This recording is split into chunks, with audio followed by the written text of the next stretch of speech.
Bora falar de futebol? Bora falar da eliminação do Brasil na Copa do Mundo. E eu vou fazer algumas provocações para que você pense se de fato o trabalho do Tite foi tão ruim nessa Copa do Mundo. E sobre a Croácia em si, o duelo, será que foi realmente uma apresentação ruim da seleção brasileira? Vamos fazer algumas provocações nesse vídeo para você.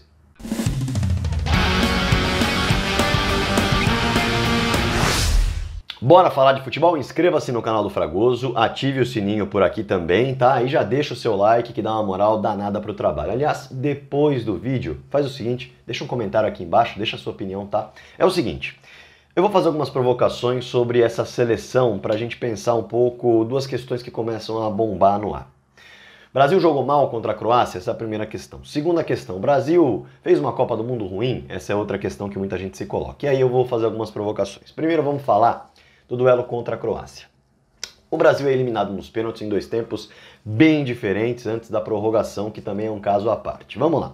Para começar, primeiro tempo com uma Croácia que foi muito combativa no meio-campo. Uma Croácia que se propôs a se defender muito bem, fechar o corredor central e soltar o Juranovic para jogar. Tanto que, quando a Croácia de fato chega ao ataque, ela chega justamente com as jogadas pelo lado direito, com o Juranovic combinando com o Pasalic. São as duas jogadas em que a Croácia se aproxima do gol.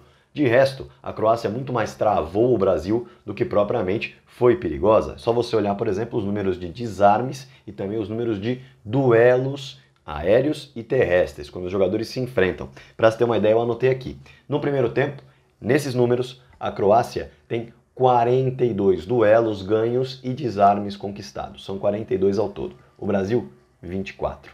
Veja só como a Croácia foi forte e ganhou a maior parte dos duelos e teve mais desarmes do que a seleção brasileira. Agora, quando você olha para o segundo tempo, aí a gente já vê um segundo tempo diferente. O Brasil, basicamente, no primeiro tempo, criou com o Vini Júnior pela esquerda duas jogadas, uma tabela com o Richarlison, finalização que o Gvardiol trava, e uma outra jogada que ele mesmo puxa na individual, bate e há o encaixe do Livakovic, que é peça fundamental no segundo tempo do jogo. Não tem dúvida nenhuma, porque no segundo tempo o Brasil encaixa. O Brasil consegue criar. E aí a gente vai entrar nesse mérito. Eu quero que você assista até o final. Eu sei que muita gente está magoada, chateada com a seleção e pode querer sair do vídeo. Ah, o cara vai começar a passar pano. Vamos analisar, depois você deixa seu comentário aqui embaixo. No segundo tempo, o Brasil consegue criar 5 chances claríssimas de gol. A gente está falando de 5 chances claras de gol em 45 minutos. Mais do que isso. Além de criar essas 5 chances claras de gol, o Brasil também impede que a equipe da Croácia crie qualquer oportunidade. Para se ter uma ideia, a Croácia não acerta a direção do gol em nenhum momento durante os 90 minutos, durante o primeiro e segundo tempo. Na segunda etapa, o Brasil cria um total de 10 oportunidades, 5 na direção do gol. A Croácia tem 3 finalizações no segundo tempo inteiro. E se você parar para lembrar alguma finalização perigosa, certamente você não vai se recordar. Aliás, vamos olhar os números do duelo de enfrentamento, porque o Brasil começa a ganhar o meio-campo e é aí a chave de começar a criar oportunidades. Porque se no primeiro tempo foi 42-24 em duelos e desarmes para a Croácia, no segundo tempo o Brasil vence 32 duelos e desarmes conquistados contra 28 da Croácia. Veja a diferença dos dois tempos. E por isso as oportunidades aparecem. E são criadas de diferentes maneiras, eu vou refrescar a sua memória. Por exemplo, pela direita, a seleção brasileira tem o Paquetá acelerando um passe para o Rafinha e a ultrapassagem do Militão na jogada. O Militão atinge a linha de fundo para cruzar e o Gvardiol corta uma bola que fatalmente chegaria na pequena área para finalização. Mas corta forte e aí começa a aparecer o Livakovic. Espetacular defesa, a primeira em que ele realmente no segundo tempo faz a diferença de várias. Porque depois, logo na sequência, depois dessa jogada criada da direita, para fora com ultrapassagem, o Brasil tem uma jogada criada pela esquerda, jogando por dentro. Como que acontece? O Casemiro solta a bola para o Vini Júnior e o Vini Júnior acha o Neymar avançando num passe ali no meio da zaga, olha só o Brasil criando, para ficar cara a cara com o Livakovic. E o que acontece? O Livakovic faz uma bela defesa. Veja só, uma jogada pela direita com ultrapassagem, depois uma jogada pela esquerda com criação por dentro. Vamos avançar um pouco mais? Esquerda para dentro. O Rodrigo, que entra no lugar do Vini Júnior, ele solta para o Paquetá no meio e o Paquetá briga pela bola, consegue ganhar o duelo individual, fica cara a cara com o Livakovic e o goleiro sai para fazer mais uma defesa. Olha só, mais uma jogada da esquerda, agora com o Rodrigo por dentro, com o Paquetá aparecendo na meia-lua. Estou mudando até os jogadores para você perceber, né? Não eu que estou mudando, os lances variam os jogadores para você ver a seleção brasileira buscando os espaços numa Croácia fechada. Quarto lance de perigo que o Livakovic aparece.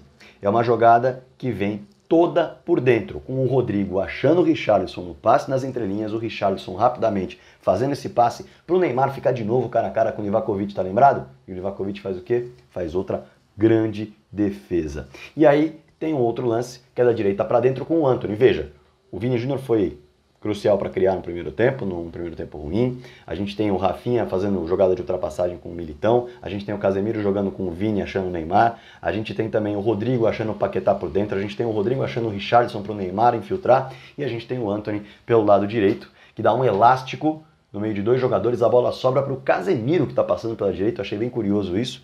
E ele cruza para o Rodrigo no segundo pau. E o Rodrigo vê o Paquetá chegando livre de marcação, ajeita para o Paquetá. Ele bate e o Livakovic pega mais uma. Veja só, 5 chances em que o Livakovic aparece muito bem. E, em praticamente todas elas, cara a cara, mano a mano. Com o Neymar, mano a mano com o Paquetá, mano a mano também com o próprio... O Paquetá não foi, né? O Paquetá foi outra. Mas, enfim, mano a mano. Ele aparece para salvar essas 5 oportunidades que eu citei. Veja só como foi crucial. Enquanto o Brasil não sofre. O Brasil não vê a Croácia chegar, mas o Brasil cria pela esquerda, cria pela direita, cria por dentro. E na prorrogação, o Brasil consegue criar por dentro, numa jogada em que o Neymar puxa a responsabilidade de frente para o gol, com a movimentação do Rodrigo por dentro, que sai da ponta para jogar por dentro, e aí ele solta a bola no Rodrigo, tabela com o Modric, que abandona o Neymar tem possibilidade de avançar sem marcação, com isso a última linha se desmonta, o Paquetá tem uma liberdade de marcação, o Neymar tem facilidade para achar quem está ali com possibilidade de passe, faz a tabela, o Paquetá serve o Neymar, ele consegue driblar o Livakovic, porque no mano a mano chutando não dava, ele dribla o Livakovic e mete a bola na rede numa jogadaça.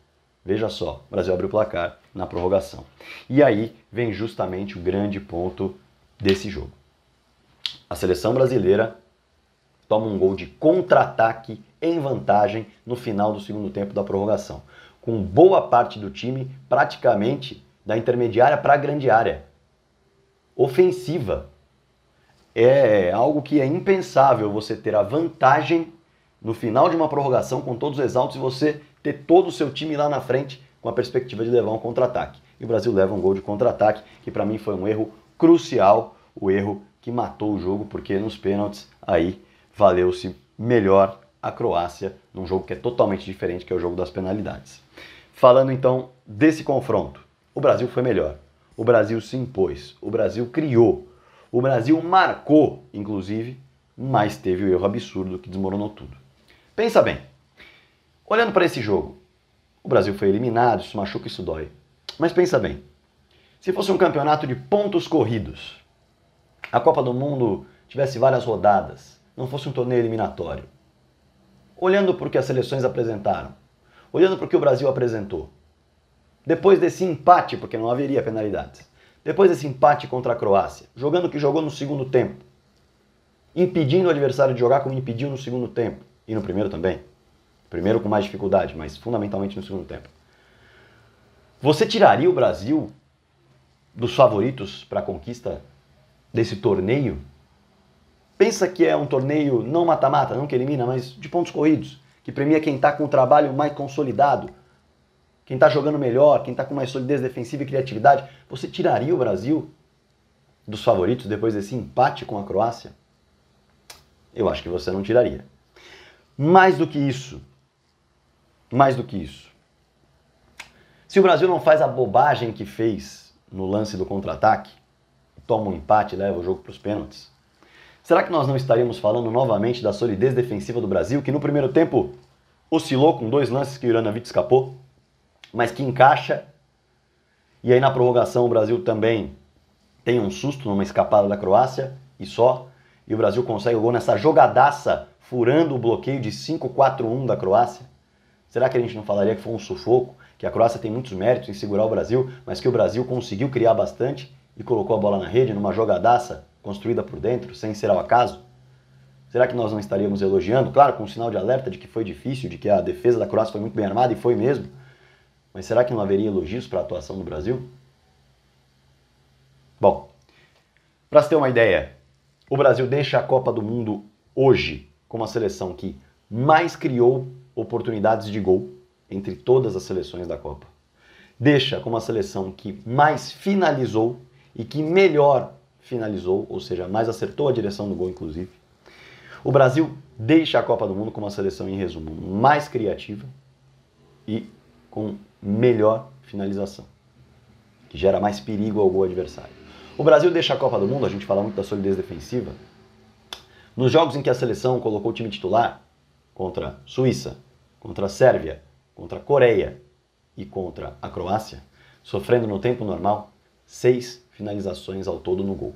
A 6 no jogo contra a Coreia, com o Brasil já bastante relaxado porque tinha resolvido o placar antes das finalizações.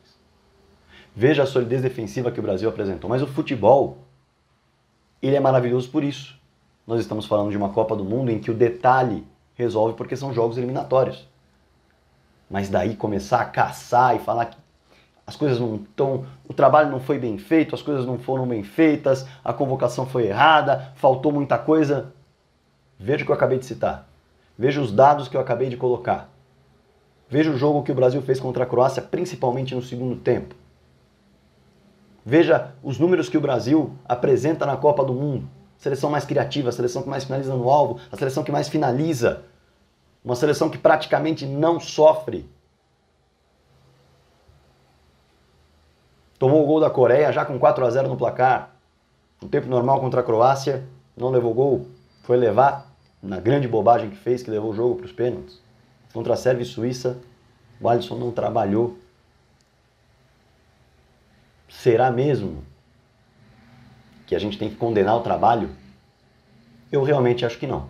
Mas é claro que eu respeito a sua opinião. Se for diferente, você pode deixar aqui embaixo com os seus argumentos. E não se esqueça de curtir o vídeo, porque é muito importante. Não se esqueça de se inscrever no canal, que é muito importante. E me seguir nas redes sociais, lá no @Rodrigo_Fragoso_ no Instagram e também no @RepórterFragoso no Twitter. Show de bola? Espero que você deixe sua opinião aí. Bora falar de futebol!